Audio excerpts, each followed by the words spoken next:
barang siapa yang mau mempelajari, belajar Al-Quran, maka Allah meringankan siksa kedua orang tuanya, meskipun kedua orang tuanya ini kafir. Yang namanya diringankan itu tidak dihilangkan, Pak. Contoh, dipukul 10 ya, 10 kali tiap pagi, bisa-bisa dipukul hanya 4 atau 5 kali. Ini diringankan.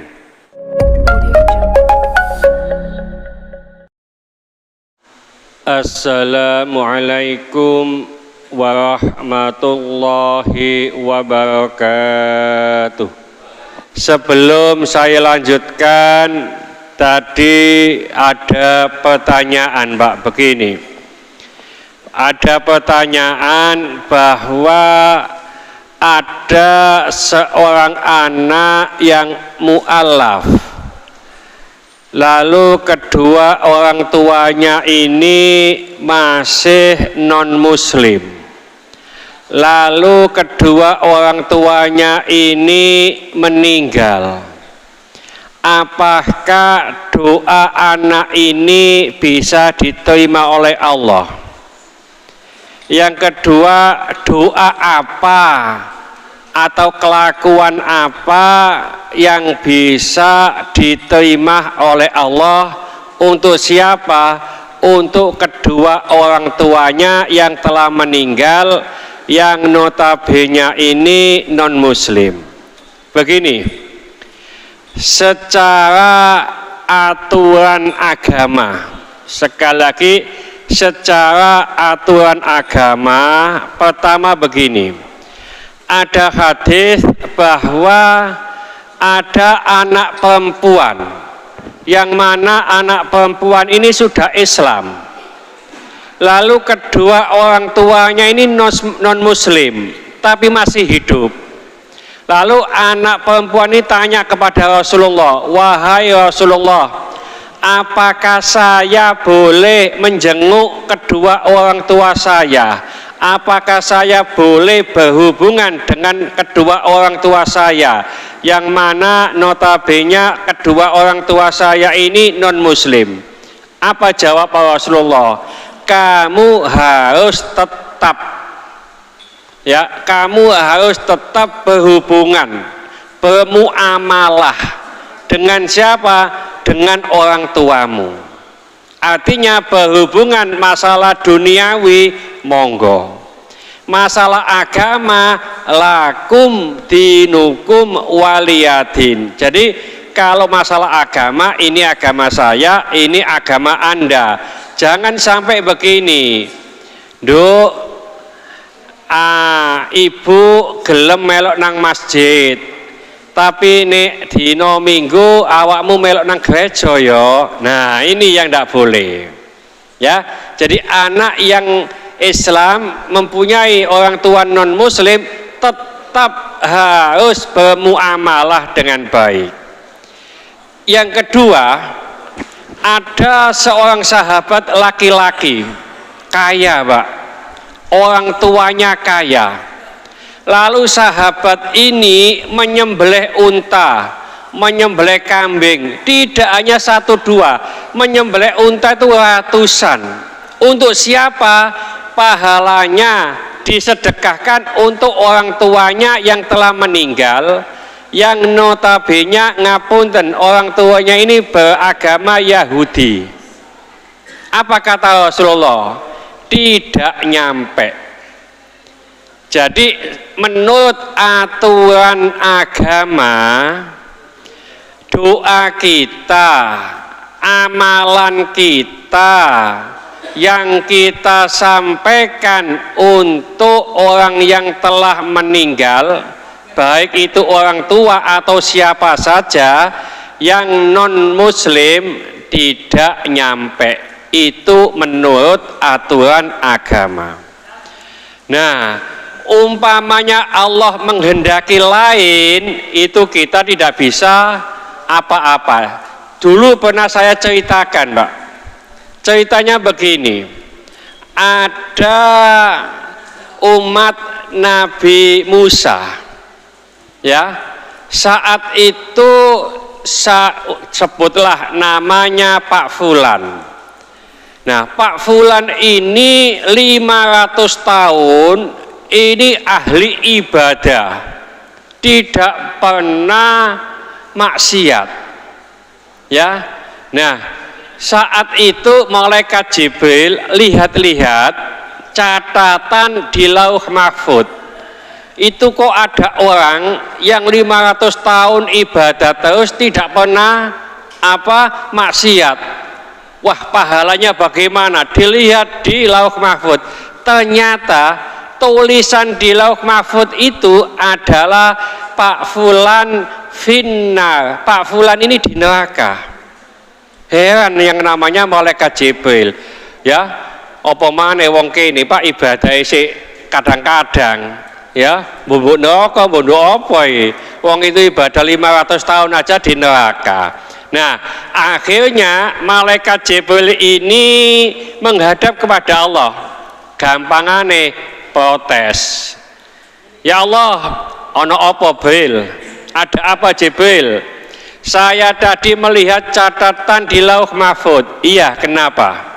Saya lihat Pak Fulan itu 500 tahun ibadah terus menerus kepadamu, tidak pernah maksiat kepadamu. Kenapa tulisannya kok di neraka? Apa jawab Allah? Jibril, kamu itu malaikat cap opo? Terima kasih. Kok gak ngerti aku? Kok gak paham saya? Saya ini maha kuasa, tak lebokno neraka, tak lebokno swarga, apa jawe aku? Wong sing sapa masjid tak lebokno neraka, wong sing seneng maksiat tak lebokno swarga, iku apa jawe aku? Malaikat Jibril bingung. Akhirnya begini, gini aja ya Allah. Karepmu apa? Apa maumu? Saya tak turun ke bumi. Saya beritahukan Pak Fulan itu bahwa Pak Fulan ini nanti di neraka. Silakan disampaikan, Pak. Malaikat Jibril turun, ya, ketemu Pak Fulan. Assalamualaikum. Waalaikumsalam. Sinten jenengan? Siapa Anda? Saya malaikat Jibril. Alhamdulillah, subhanallah gitu. Ada apa Jibril? Ya, kamu Anda kok kesini? Ini loh Pak Fulan, Bapak ini 500 tahun ahli ibadah, tidak pernah maksiat. Tapi saya lihat catatan Anda ini di Lauh Mahfud itu kok di neraka. Ya, apa jawaban Pak Fulan ini? Alhamdulillah. Loh, kok alhamdulillah? Ya, kenapa kok alhamdulillah? Gini loh Bel, berarti Anda memberitahukan kepada saya katanya ahli ibadah tapi masih di neraka, berarti ibadah saya ini masih banyak yang salah. Ya, nah akhirnya Jibril kembali menghadap Allah. Ini apa Bel beritai? Edan. Tuh kok edan? Iya ya Allah, Pak Fulan itu saya beritahu bahwa dia itu ahli ibadah tapi di neraka, malah dia mengatakan alhamdulillah. Terus gini Bel, delok nduk nggone Lauh Mahfud, dilihat Pak Fulan fil jannah li ajli qaul alhamdulillah. Pak Fulan di surga karena ucapan alhamdulillah. Jadi Allah itu berhak menghapus, berhak menetapkan. Yamhullahu ma yasha wa yuthbit wa indahu umul kitab. Allah berhak menetapkan, berhak mengubah, karena di sisinya Allah itu Lauh Mahfud atau umul kitab. Nah demikian tadi, menurut aturan agama, kalau kita itu mendoakan orang yang non muslim, baik itu orang lain maupun saudara kita atau orang tua kita, maaf menurut aturan agama itu tidak nyampe. Ya, Tapi menurut Allah kita nggak tahu. Karena yang bisa diterima ibadah itu 3, Pak. Pertama adalah iman. Orang yang tidak iman tidak akan diterima amal ibadahnya. Yang kedua ikhlas. Masih iman seperti kita semuanya ini, amal ibadah kita tidak ikhlas, tidak akan diterima oleh Allah. Yang ketiga, sesuai dengan syariat yang diajarkan oleh Rasulullah. Kita iman, kita ikhlas, sholat subuh 8 rakaat, tidak akan diterima. Jadi 3 ini. Nah ini ada satu celah, kalau mungkin bapak atau ibu yang bapak ibunya ini atau orang tuanya non muslim telah meninggal, ada celah. Insya Allah ini dibahas oleh Ustadz Hasan Mukhaji, ya, yang ibunda beliau sedong, mari kita bacakan Fatihah. Mudah-mudahan apa yang diharapkan, diinginkan oleh Ustadz Hasan Mukhaji dan segala hajat beliau dan segala amal ibadah ibunda beliau diterima Allah, segala dosa dan kesalahan ibunda beliau dimaafkan Allah. Al-Fatihah.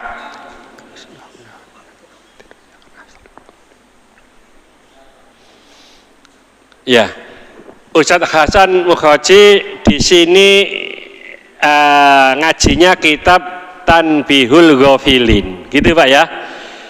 Di kitab itu ada hadis. Hadisnya begini: Manistadharul Qur'ana khaffafallahu tabaraka wa ta'ala an abawahil adzaba wa in kana kafiraini. Ini hadis yang ada di kitab Tanbihul Ghafilin. Kitab ini dikarang oleh Al-Faqih Samarqandi, Al-Faqih Abu Laith Samarqandi. Nah, artinya begini, barang siapa yang mau mempelajari, belajar Al-Quran, maka Allah meringankan siksa kedua orang tuanya, meskipun kedua orang tuanya ini kafir. Tidak tahu sudah sampai belum di situ? Belum ya? Manistadharul Qur'ana khaffafallahu tabaraka wa ta'ala an abawahil adzaba, ya, wa in kana kafiraini. Ya, jadi barang siapa yang mau belajar Al-Qur'an, ya tentunya mau belajar terus diwaca, Pak. Ya, Allah akan meringankan siksa kedua orang tuanya meskipun kedua orang tuanya ini kafir. Yang namanya diringankan itu tidak dihilangkan, Pak. Contoh, dipukul 10, ya, 10 kali tiap pagi, bisa-bisa dipukul hanya 4 atau 5 kali. Ini diringankan. Ya, seperti dulu ala hadis sahih waktu kelahiran Rasulullah Shallallahu Alaihi Wasallam, langsung Thuwaibah itu memberitahukan kepada Abu Lahab. Abu Lahab itu kafir, Pak. Abu Lahab, ponaan jenengan itu lahir, ya, anaknya Abdullah, laki-laki atau perempuan? Laki-laki. Sewenang, Pak. Pokoknya anak lahir laki-laki senang. Wes Thuwaibah, kamu menjadi budakku, saiki merdeka. Merdekakan budak, Pak. Setelah besar, musuh Rasulullah itu Abu Lahab. Dan Abu Lahab itu dinas di surat Al-Lahab. Nek sampean jenengan semuanya itu ke Saudi Arabia, surat Al-Lahab itu tidak ada, Pak. Kalau memang tidak ada surat Al-Lahab, cari surat Al-Masad, ya, Al-Masad yang terakhir itu fi dia hablum mim masad. Jadi surat Al-Masad, ya. Jadi Al-Masad itu sepahnya apa itu kelapa itu loh, almasat itu. Ya, jadi dikalungi dengan tali dari anunya apa? Sepet ya. Nah, sepetnya anu itu. Nah ini. Nah itu setelah itu dimimpikan Abu Lahab meninggal. Setahun setelah meninggal dimimpikan oleh keluarganya. Siapa? Yaitu Abbas. Abbas itu termasuk saudaranya Abu Lahab. Abu Lahab, kamu sekarang bagaimana keadaanmu? Ya, nyenyek tun mas, bukan nyenyek tun mana, ledeh tun pokoknya. Ya wong kafir pak. Ya, tapi setiap hari Senin dari celah-celah saya ini keluar air. Jadi bisa minum pak hari Senin itu pak. Karena apa? Kelahiran Rasulullah. Seneng kelahiran Rasulullah. Ya, iku wong kafir apa mana kalau wong iman. Nah, itulah tidak dihilangkan tapi diringankan. Itu saran saya kalau ada anak yang muslim punya kedua orang tua yang telah meninggal, terus non muslim nggak usah berdoa. Ya, jadi kita belajar Al-Quran, membaca Al-Quran. Yang kedua, mendoakan saudaranya, saudara orang tua itu loh pak, atau siapa saja temannya atau saudara dirinya, mudah-mudahan Allah memberikan hidayah. Jadi yang masih hidup itu didoakan mendapatkan hidayah dari Allah. Mungkin ayah ibu kita punya saudara yang sesama non muslim. Ya Allah, mudah-mudahan paman saya, mudah-mudahan bibik ya, boleh budi saya, jenengan sukani hidayah ya Allah supaya bisa masuk Islam. Lah itu yang bisa apa dilakukan dan itu yang lebih baik ya. Itu pertanyaan tadi disampaikan kepada saya, ini sudah kita jawab. Mudah-mudahan sedikit ini dibarengi hidayah oleh Allah Subhanahu wa taala. Mudah-mudahan segala hajat kita dikabulkan Allah, segala kesulitan kita dibantu oleh Allah. Mudah-mudahan anak kita menjadi anak yang soleh, solehah, taat kepada Allah, patuh dan nurut kepada kedua orang tua. Jangan kasih keturunan, mudah-mudahan Allah berikan keturunan yang soleh, solehah. Jangan kasih jodoh, mudah-mudahan berikan jodoh yang soleh-solehah. Mudah-mudahan di antara kita, keluarga kita, handetolan kita, tetangga-tetangga kita yang saat ini sedang sakit, baik di rumah sakit maupun di kediaman, mudah-mudahan Allah cepat mengangkat penyakitnya, menyembuhkan penyakitnya, dan mudah-mudahan Allah memberikan kesabaran kepada yang sakit, dan dengan kesabaran ini mudah-mudahan Allah mengangkat seluruh dosa-dosanya, dan mudah-mudahan Allah mengampuni dosa-dosa orang yang mendolimi kita. Al-Fatihah. Bismillahirrahmanirrahim. Wal asri innal insana lafi khusrin illa alladziina amanu wa amilus solihati wa tawassaw bil haqqi wa tawassaw bis sabr. Subhanaka wa bihamdika asyhadu an la ilaha illa anta astaghfiruka wa atubu ilaik. Wassalamualaikum warahmatullahi wabarakatuh. Allahumma sholli ala sayidina Muhammad